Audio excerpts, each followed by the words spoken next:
Joining me now is Democratic Congressman and chair of the Congressional Black Caucus, Stephen Horsford of Nevada. Welcome to you, sir. I appreciate you coming in today. First off, let's just get right to it. Would you support a motion to vacate if it's brought to the floor?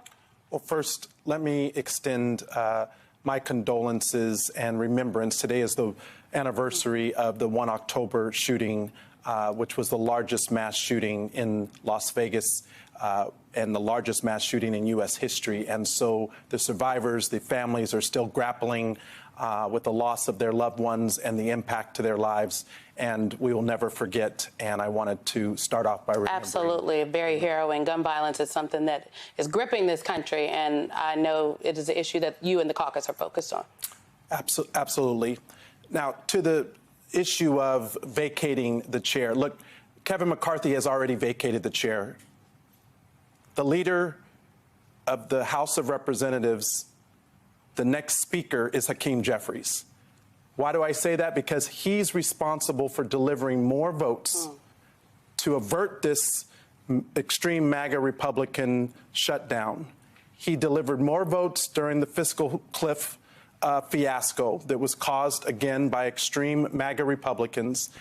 Kevin McCarthy never cared about the American people or their priorities, and it's been Leader Jeffries who has delivered time and again. So the gavel has already been turned over, and it's been turned over to Hakeem Jeffries, who will be the next speaker. So just as a matter of formality, right? Technically, Hakeem Jeffries is the minority leader. He's the leader of the Democratic caucus, and the Democrats do not have the majority in the House of Representatives. And so if Speaker McCarthy still has the gavel. So if a motion to vacate does come to the floor, are you saying that you, yourself, or even members of the Congressional Black Caucus would vote to oust him? Because for people out there, it's not whether it's a vote for Hakeem Jeffries or a vote for Speaker McCarthy. If a motion to vacate comes to the floor, it's like, do you support a vacate or no? Well, first, Matt Gaetz is exhausting. I've said this time and again. He has used the House of Representatives and his extreme positions to divide our country on everything. And I think Kevin McCarthy can now agree. Matt Gaetz is exhausting.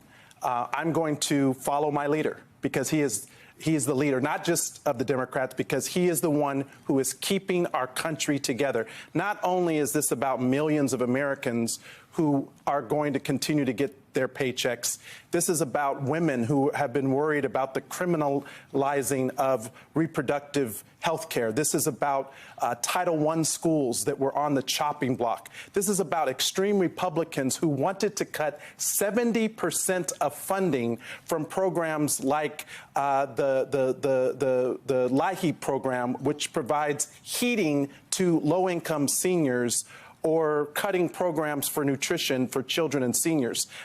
Outside of the personalities of Matt Gaetz and Marjorie Taylor Greene, there are real issues. They're not serious. Kevin McCarthy's not serious. It's the Democrats who continue to deliver, and it's Hakeem Jeffries who's leading our caucus towards these victories. I will just remind people out there that you're absolutely right. I mean, 209 Democrats voted for this continuing resolution yesterday. And just do the math, honey. There are not enough. There are 335 people total, 209 Democrats. You do the math. It looks like Democrats brought it over the hump. We will be watching what is happening. I know Congress is coming back, on Monday? You all are? Sadly, we're back. Well, actually, you're here. We didn't get to go home. Yes. I wanted to be in Las Vegas for the 1 October remembrance and for other activities with my constituents. But we're here because Republicans have failed to do their job all year. They just rammed through 3 of the 12 appropriations bills.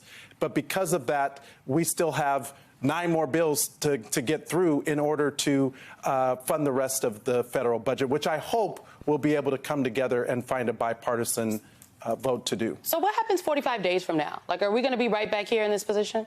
If Kevin McCarthy continues to concede the gavel to the extreme faction like he's done, sadly, we will likely be there once again. Right but if before he works Thanksgiving. with Leader Jeffries, I think we'll continue to deliver for the American people. I want to switch gears, sir, and talk to you about a letter that you and the Congressional Black Caucus put out today in support of Congresswoman Barbara Lee to fill the vacancy in the United States Senate created by Senator Feinstein's passing. Now, Governor Gavin Newsom has been very clear. He said early on that he would appoint a black woman, and then he got even a little more clear, I guess, and said that, well, he's not going to appoint a black woman that wants to run for the seat. So essentially, he would make a lame duck appointment. Why did you and the caucus feel it was necessary to put that letter out today? And what's your message to Governor Newsom? Well, first of all, it wasn't just a letter. I've spoken to the governor both in person and by phone several times over the last few months, weeks, and days. In addition to that, this is bigger than any one person. I believe, and the majority of the Congressional Black Caucus believe, the most qualified person on day one to fulfill the legacy of Senator Dianne Feinstein is none other than Congresswoman Barbara Lee. She has the foreign affairs experience. She has the budget experience at a time when cuts to every program that helps working people and families is under assault. She has the experience when it comes to fighting for social and economic justice and women's rights. And at a time when all of our rights are under attack, we need the most prepared person to help us in the Senate. The Senate is only a 50-50, 51-seat majority, and we need every one of those senators to do right and to go to battle every single day, and Barbara Lee is prepared to do that. So we've implored Governor Newsom. And what has the governor said in response? Because publicly he's saying he's not going to appoint someone that's running.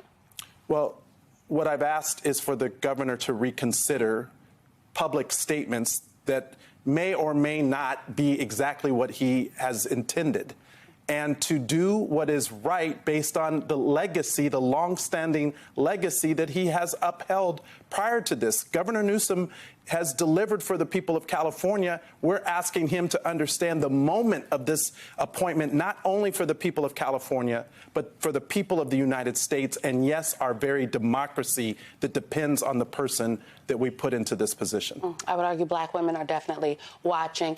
Chairman Horsford, thank you so much for coming in today. We really appreciate you. And, you know, if anything pops off, you just call us and come on back. We appreciate your time. Thank you, Simone. Thank you.